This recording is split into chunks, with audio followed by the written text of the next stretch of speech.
Okay. Hi, everyone. I'm Hayden, and I'm going to be going over a conceptual restoration design plan for Spanish Creek.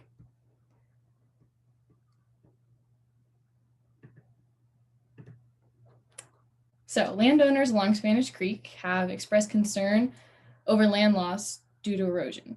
These concerns include stream water quality, habitat, and ecosystem function.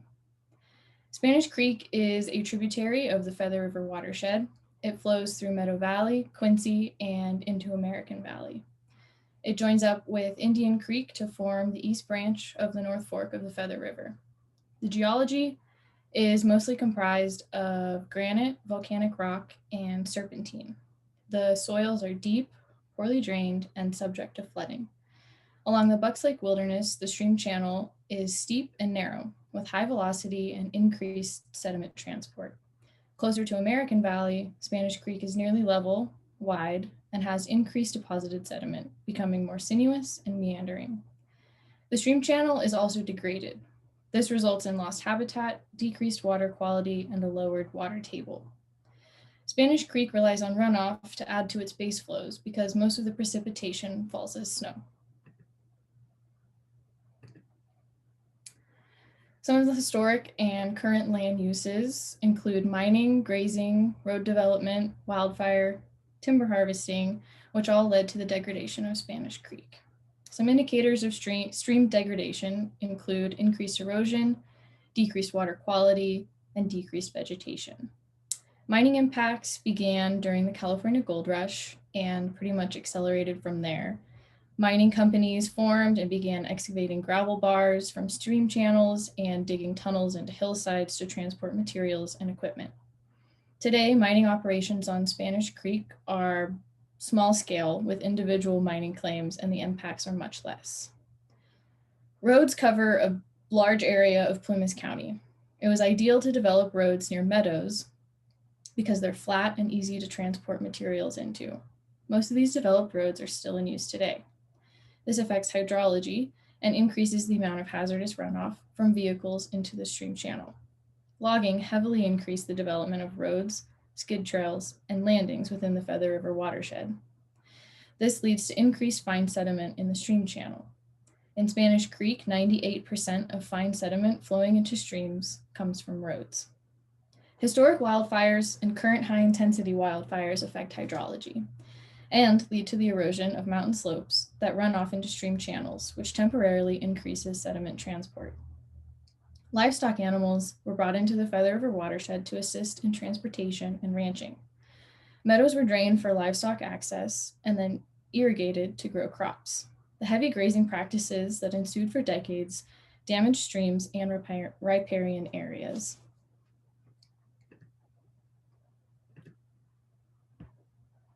Some restoration techniques result in a temporary disturbance of habitat due to equipment use and earth moving.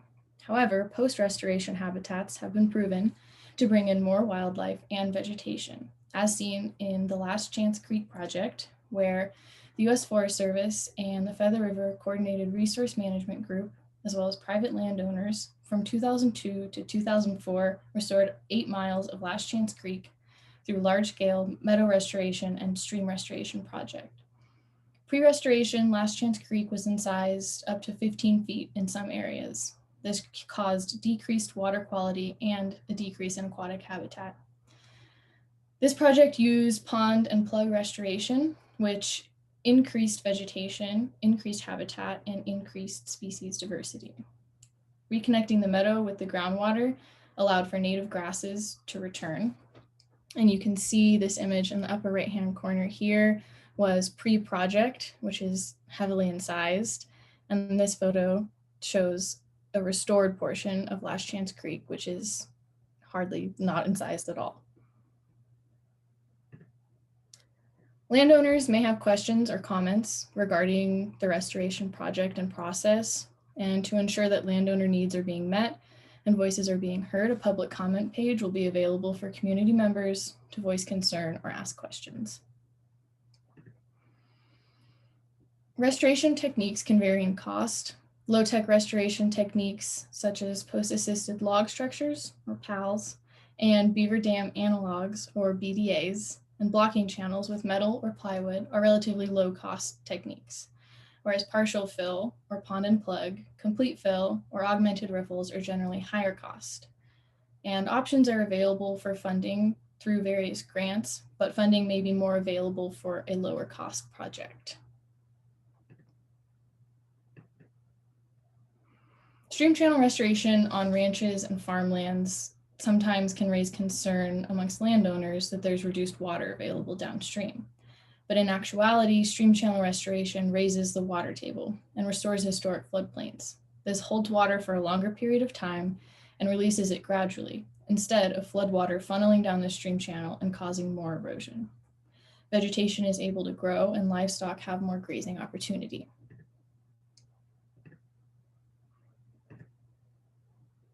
The data collected for this project was at Spanish Creek in Quincy on Feather River College's campuses just below the baseball fields. This graph shows the velocity cross-section of Spanish Creek at this location. A Marsh-McBurney flow rate meter was used to record velocity at different locations across the stream channel. As you can see in the graph, the velocity was highest at the center of the stream channel and then petered out from there on either side. This data for the latitudinal cross-section was taken from the same location. This graph shows the cross-section of Spanish Creek in relation to elevation. You can see the steepness on either side of the stream channel, on this side and this side.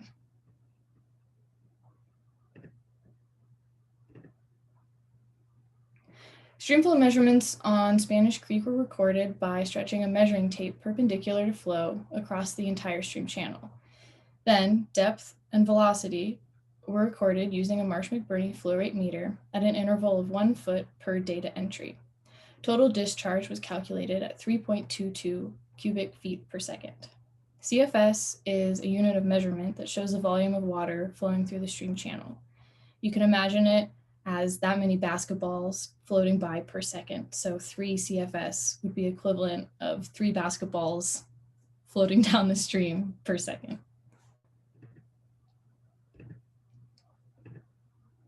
The goals of this project are to rehabilitate the stream channel of Spanish Creek and improve water quality, habitat, and ecosystem function.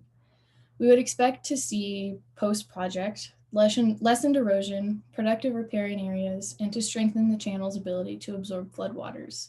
In order to see these results, I would recommend installing a partial fill or pond and plug technique and a low-tech or BDA and PAL structures.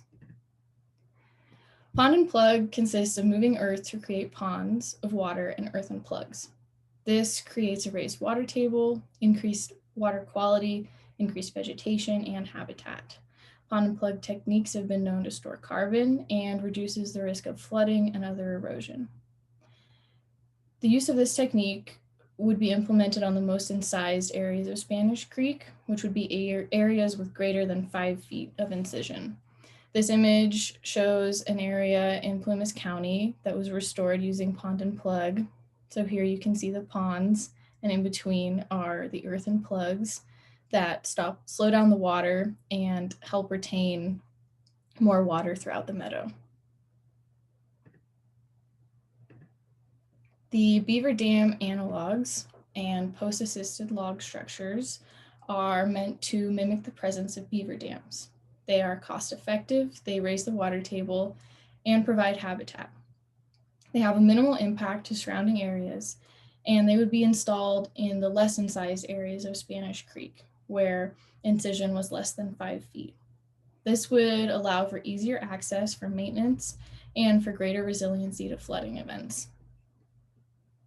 These images are examples of BDAs where you have posts ground into the stream bed and then woven woody materials such as willows built up to slow down the flow of the stream and create pools.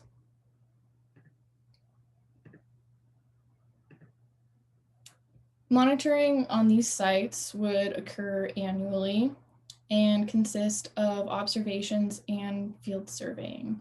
So photographs of the site, and the area around it. Representative cross-section measurements, streamflow measurements, and turbidity should be recorded.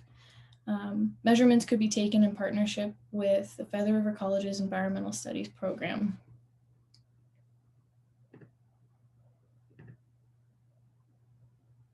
Pond and plug structures don't require as much upkeep, so most of the management on this project would be on the BDA and PAL structures. Sites would need to be visited annually for monitoring, and the structures would also be observed in case of a need for repair. This could include adding more material to the top of the BDA structures as the water table rises, or repairing any leaks or holes in the structure.